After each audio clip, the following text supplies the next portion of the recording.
오늘 하나님의 말씀 베드로전서 1장 1절에서 8절을 중심으로 그 가운데 6절 말씀을 중심으로 해서 말씀을 나누도록 하겠습니다. 우리가 1장 6절 말씀을 다시 한번 보도록 할까요? 시작.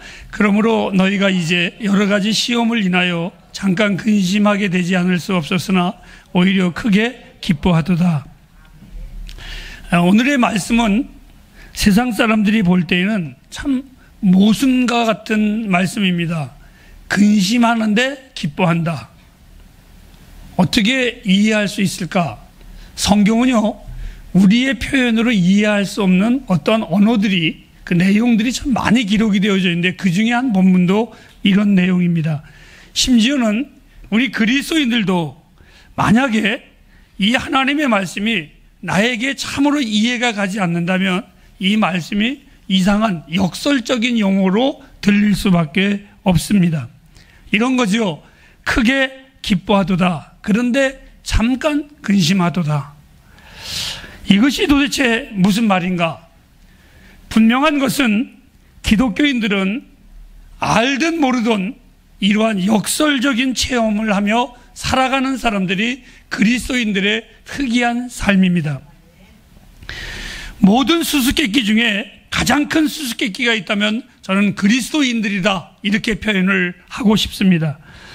이들은 부패하였지만 정화되었고 죽은 운명의 자들 같았지만 불멸의 존재가 되었고 타락했으나 정사와 권세보다 더 높은 하늘의 백성의 자리에 앉아있게 되었고 세상의 시험과 근심 속에서 잠시 섞여 있지만 반드시 그들은 큰 기쁨을 바라보며 소망 가운데 살아가는 특이한 사람들이 그리스도인이다, 이렇게 표현을 하고 싶습니다.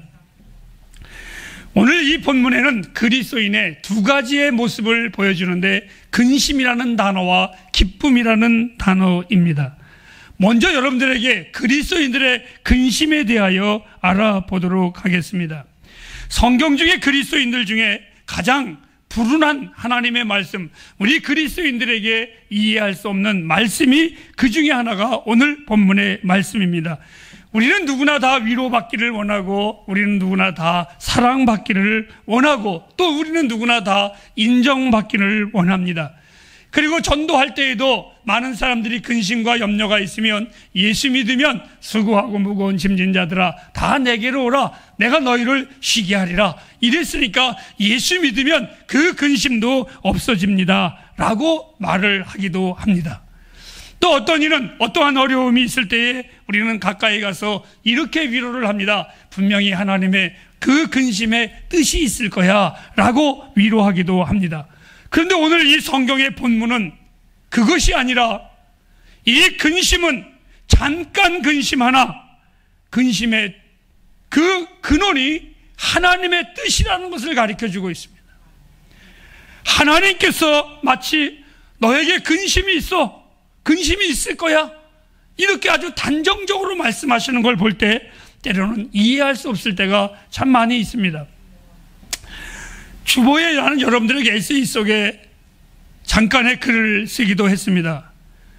코로나로 인해서 교회들의 모습과 행동을 보면서 나의 심령이 솔직히 많이 가라앉았습니다.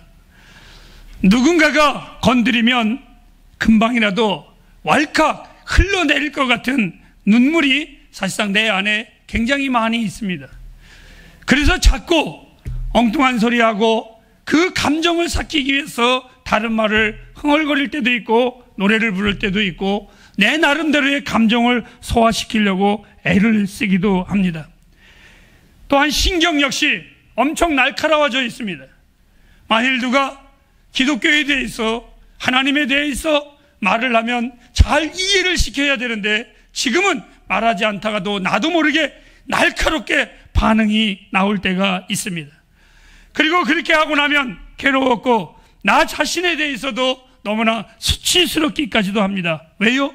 내가 왜 이런 상태에 놓이게 되었지? 내 심령이 왜 이렇지?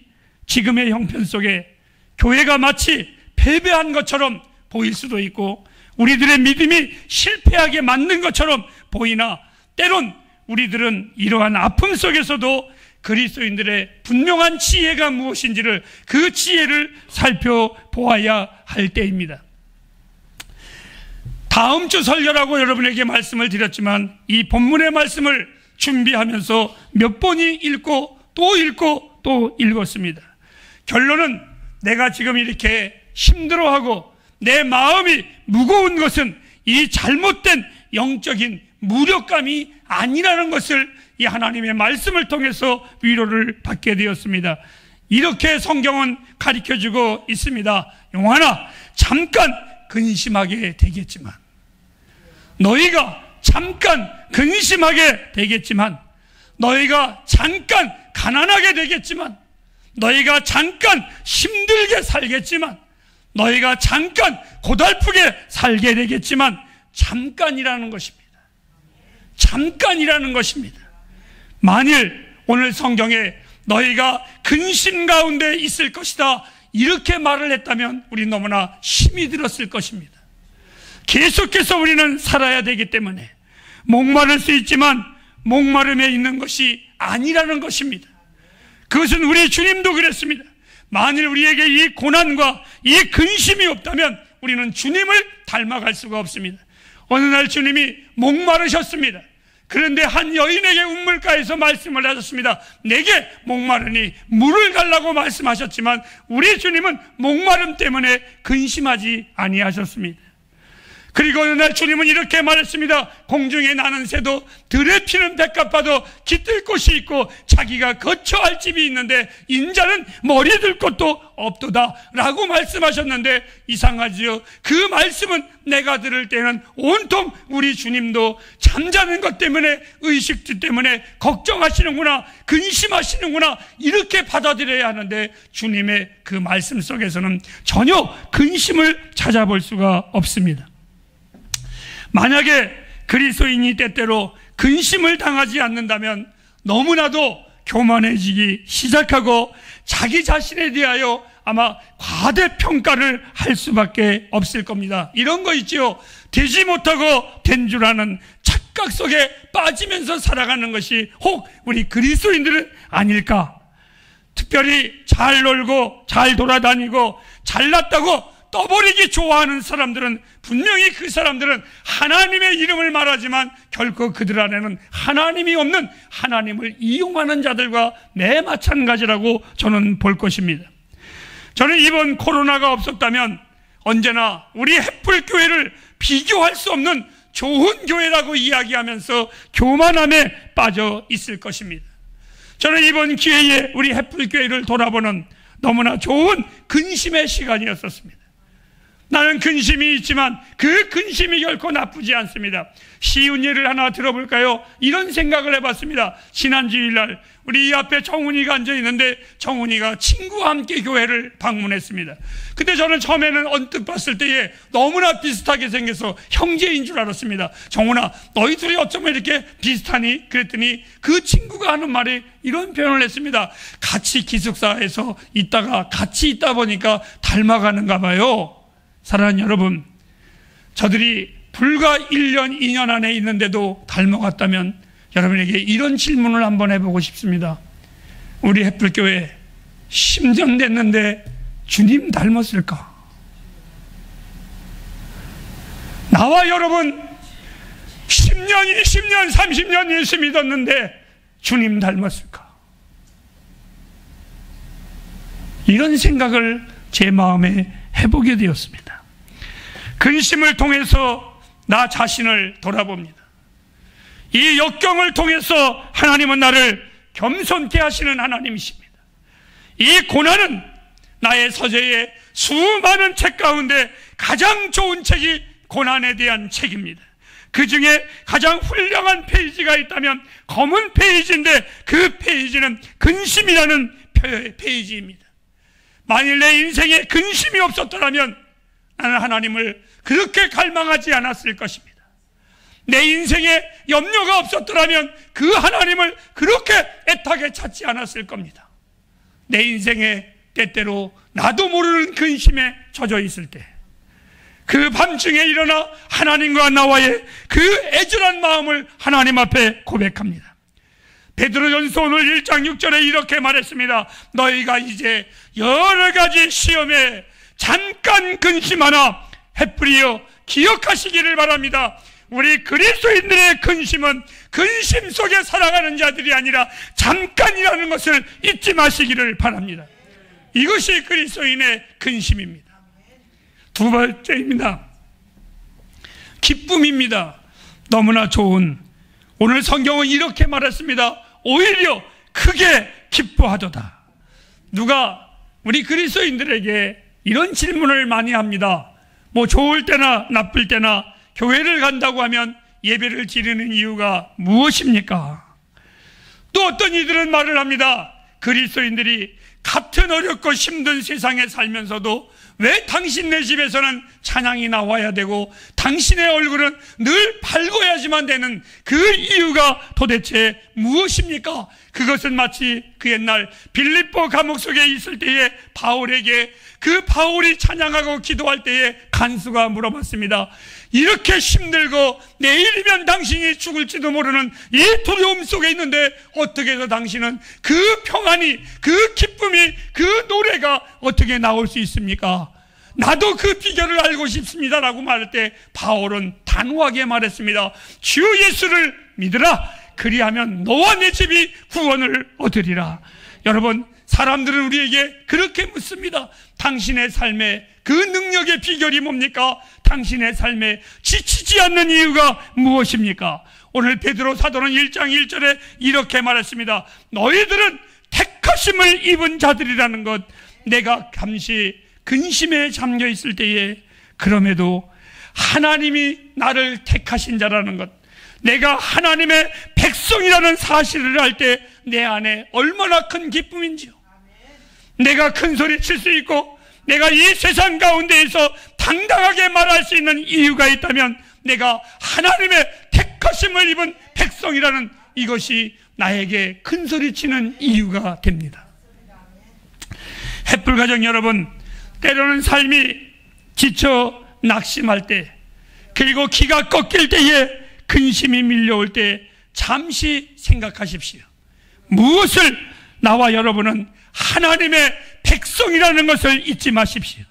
잠시 근심이 우리의 심령을, 우리의 영혼을 힘들고 빼앗을 수 있을지 모르겠습니다. 하지만 여러분, 베드로전서 1장 2절 말씀에 이렇게 말했습니다. 우리는 그냥 주님이 구원한 자들이 아니라, 그냥 주님이 어느 날 재수가 좋아서 나를 부른 것이 아니라 나를 피로 값주고사 택정함을 입은 자들이라고. 이런 나를 무엇이 해할 수 있겠습니까? 이런 나를 사망이, 곤고가, 근심이, 두려움이, 환경이 주의 사랑에서 결코 나를 빼앗을 수가 없습니다. 5절 말씀에 이렇게 말했습니다. 내가 너희를 마지막 때에 하나님의 능력으로 보호하심을 입은 자들이라는 걸 잊지 말라고. 햇불이요, 나의 능력이 아니라 하나님의 능력입니다. 나 자신의 보호하심이 아니라 하나님의 보호하심이, 이것이 내가 큰 소리 칠 수 있는 유일한 이유입니다. 이 사랑이, 이 능력이, 이 확신이 여러분 안에 있기를 바랍니다. 나의 삶의 위로와 능력, 그리고 권세가 어디로부터 왔는지를 나는 압니다. 나의 부족함에도 불구하고 나의 생명의 힘이고 나의 능력의 힘이 되시며 내 분깃의 하나님이 되시는, 나는 내가 믿는 그분을 너무나 잘 압니다. 그리고 이분은 나를 능히 그날까지 지켜주실 줄로 믿습니다. 햇불에 대한 나의 염려는 주님이 주시는 기쁨에 비하면 아무것도 아닙니다. 솔직히 제가 아까도 말씀을 드렸다시피 가장 힘든 것은 당연히 목사로서 영적으로 그렇게 권면해야 되는데 너무나 인간적인 목사인 거로 저는 많이 보고 싶었습니다. 우리 전정훈 집사님 어른이 오래간만에 정말 오셨습니다.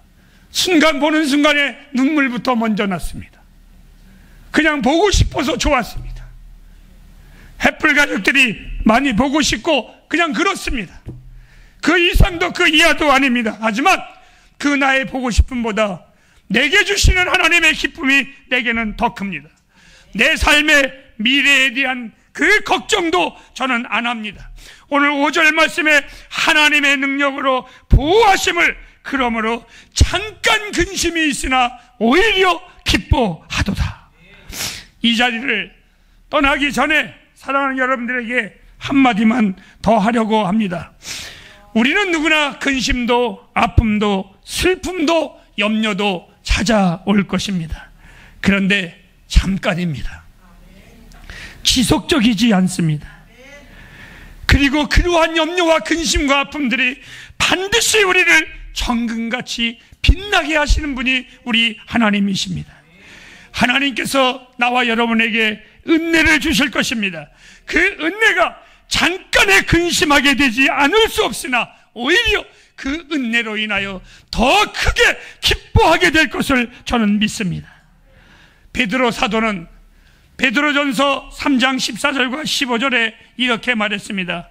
믿지 않는 자들처럼 두려워하고 소동하며 사는 것처럼 너희는 살지 말라. 그리고 너희들에게 불신앙이 올 것인데 그것으로 인하여 너희들은 허둥대면서 살지 말라고. 제가 오늘 하나님의 말씀을 갑자기 바꾼 이유를 잠시 소개하겠습니다. 다음 주일 설교를 한 주 먼저 준비를 하는 내 마음속에 성경을 이 본문을 보다가 잠이 들었습니다. 근데 이 본문을 보다가 그랬는지는 모르겠지만 제가 어떤 무리들이 여러 무리들이 있는데 굉장히 거기 있는 사람들이 어려웠습니다. 다들 힘들어하고 신음소리 내고 힘들다 그러고 어렵다 그러고. 근데 제가 이제 그 말을 들으면서 오늘 이 성경 말씀을 외친 겁니다. 이 목사는 목사입니다. 제가 그럴 때 보면 목사입니다. 꿈속에서 그들을 앉혀놓고 내가 뭐라고 설교를 했느냐 하면, 여러분 잠깐입니다. 힘내십시오. 산소망을 가지십시오. 강력하게 외쳤습니다. 사람들이 다 아우성을 치고 소리를 높이면서 찬양을 했습니다. 그러면서 제가 나오면서 저희 집사람에게 그 중에 어떤 분이 참 어려운 것 같으니까 당신이 50만 원만 줘, 이렇게 얘기를 했어요. 그리고 돌아서는데 순간적으로 제가 꿈속에서 깜짝 놀랐습니다.